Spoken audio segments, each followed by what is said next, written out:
defensively. Saka unti-unti lumalayo sa rebounding battle. Yes. Yung Abra. Yes, isa ba yun? Shot clock winding down though on the Weavers. Brickman again!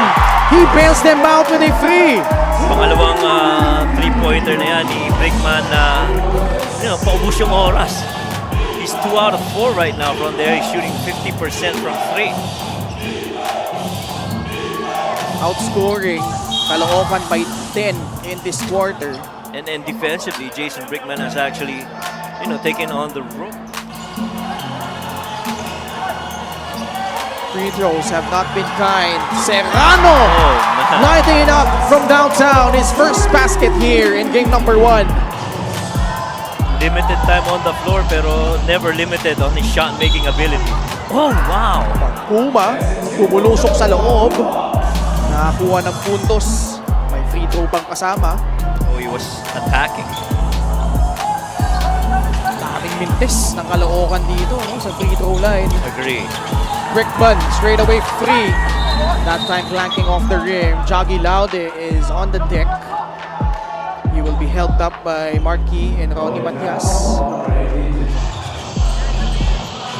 Joshua David swings it to Jason Brickman. Back to Encho Serrano. Batino. One-hander. Pretty much automatic for Alfred Batino.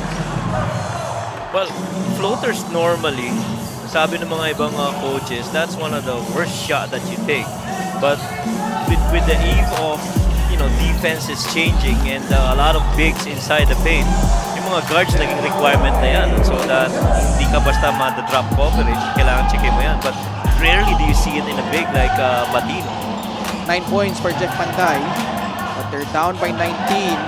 Last shot opportunity for Abra. Brickman to Encho Serrano. Off the bounce and off the glass and in. And away from the basketball, a foul whistled on Caloocan. Oh, okay. This gentleman. This drive right here. And that was that shoving underneath on that rebound after that shot versus Encho Serrano. So far, Jeff has played close to 18 minutes, samantalang pa 9 minutes pa lang ito on the floor si Encho Serrano. You see how Abra has limited Caloocan's production in each of the 3 quarters. Another rejection from Geo Chiu this time. 22-14 yung naging first period. Oh man. 16 points lang Caloocan in the second quarter, and then dito sa third, sakto lang. Serrano, laying it in. Encho Serrano and the rest of the Abra Solid North Weavers looking good once again. 63-40. Panday, another block by Geo Chiu. And then they force you to make mistakes or take forced shots and allow guys like Encho Serrano to go off the races. Back-to-back baskets for Encho Serrano at the line. And si Encho Serrano missing that free throw. And Crispy Toon right at the cup, he misses. Laude, kita mo no, yung intimidation factor ni Geo Chiu. Bola na agaw ng Abra. Brickman, Serrano, balik kay Brickman. Easy 2 points. That's gotta be part of the highlight reel, especially on the unselfishness of the Abra Weavers, considering that's Encho Serrano and Jason Brickman. Abra though has outscored Caloocan mightily here in the second half. Doon though, lone bright spot. A total of 10 points for Crispy Toon. First kind double figures for Caloocan. This is where you miss an open spot where you can actually given a chance to shoot it. Geo Chiu posting up Chun Bonsubre. That's a foul on Batino. It's clearly a foul on Batino. He pushed off against Chris. Offensive foul. Kay Alfred Batino. Kanina nagwagi ang Pangasinan kontra San Juan. They are up 1-0 in that best of 3 series. Abra looking good to go up 1-0 here. Dito not even close on that shot. 2 minutes gone by in the fourth. Crossover dribble by Encho Serrano. He will lay it in. Serrano, after being scoreless in the first half, tied as the second leading scorer for the Abra Weavers. Same with Raven Gonzalez, he's also got 11. Enriquez, pasa palabas. Kalahat coming up empty on that trip. Serrano will milk some clock, wants to post up Chris Biton. Serrano creating space, step back jumper short. Enriquez will stay with Caloocan. Biton. 12 seconds left on their shot clock. Monsubre, the one-hander, that's been working well for him. So far yung mga looks na yon ang nagpapagana sa pagpuntos para dito kay June Bonsubre, but they've got a huge deficit to try and come back from. 69-44. Ayon. Skipping it to Jason Brickman. Oh, behind the back. The pass inside. Geo Chiu fails to finish though. Ildefonso, the fake. It's a shot clock violation against Abra. Wow, that Weather actually. And, hopefully he gets well soon. Pero he will take the win earlier. Yes, and I'm sure despite being under the weather, nararamdaman mo kanina yung may adrenaline part eh. Tumatayo pa si Coach Gerson. Challenge pa nga kanina. Passionately He didn't just say I want a challenge. He was up there, trying to make a statement. Ildefonso misses. May foul na tinawag laban sa Abra. Against him. Kaya nga ng report ni Miga kanina it took some time for Dave and Jason Brickman Yes. to adjust to the brand of basketball here in the MPBL. Dave Ildefonso continues his streak. 32nd game of at least 10 points for Dave Ildefonso. Simplihan na lang natin, sabi ni Dave. Easy finger roll of that fast break. 10 puntos para kay Dave Ildefonso. May foul na tinawag laban kay Mike Ayon. Mike Ayon has really won because in my opinion, it helps stretch out the defense and be very efficient in making them, because if they continue to make shots from the outside, then it would somehow benefit you well outside. Your paint guys will have lesser resistance in the paint scoring. Barkuma tries a free. It will bounce out. Brickman collects another rebound for Abra. And also yung rebounding battle. Plus 3 lang yung Abra in the first half. Yes. Pero dito sa second half, plus 10. Well, lumaki yung advantage sa rebound kasi bumaba yung percentage ng shooting nitong Caloocan.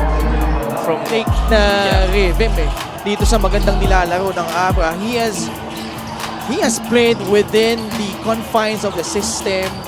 Kita mo, walang pilit. And it took some time for him to adjust.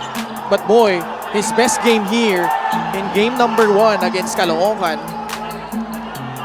As about Jason, and he said, the question that I asked him was that hindi mo madidisrupt yung rotation niyo sa guards. Marvin Taiwan has been really good. But what he told me, and to my surprise, was that exactly what Mika reported, that it was Jason Brickman, as you see a 3 right there by Mike Ayon, and more fouls being called here. Jason Brickman is really just blending in and not taking away any spotlights from anyone, and the guys, including the 3 earlier by Mike Ayon. But watch closely si Wilkin Lee at si Joey Barkuma. Wilkin Lee tagged with an unsportsmanlike. Sure, even from 3s have really gotten in. They've attempted 5 times and came up empty every time.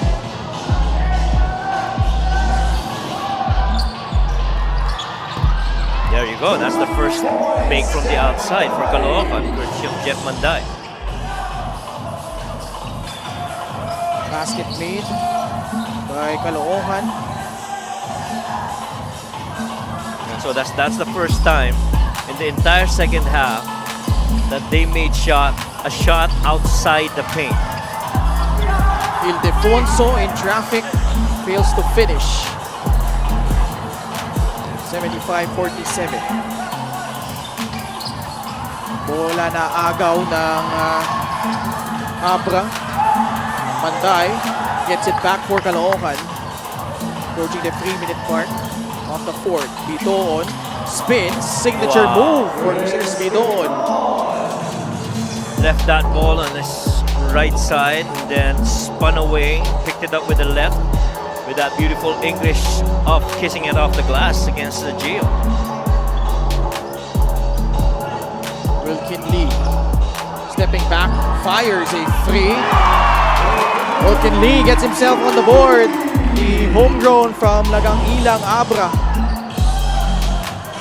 But you're not surprised that Wilkin Lee actually made that shot. He's been known for knocking down those opportunities. Matter of fact, he's one of the top 3-point shooters of Abra, shooting close to 36% per game. Joel Gonzalez, pintis yung kanyang tres. Lot of work to do for Caloocan heading into game number 2. For the Weavers, and they are good at that. And right now, you look at the stats, it's 23-7 in that department. Gonzalez, bola na agaw ni Jeff Panday. And a foot race with Ildefonso and Mike Ayanayon.